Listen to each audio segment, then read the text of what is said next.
Hello everyone. Welcome back to our new video. Today, I'm going to show you how to unblock someone on Roblox in just a few simple steps. If you are searching to unblock users on Roblox, you have come to the right place. But before we jump into it, don't forget to like this video and subscribe for more helpful tutorials. I've also added some useful tools and apps in the description, so be sure to check them. Alright, let's get started.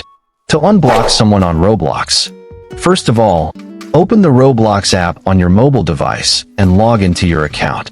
Once you are on Roblox, tap on the three dots icon at the bottom right corner of the screen to open the More menu.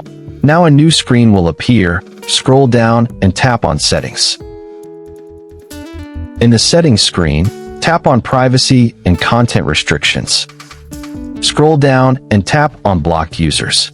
Here, you will see a list of all the players you have blocked. Find the username of the player you want to unblock and tap on the Unblock button next to their name.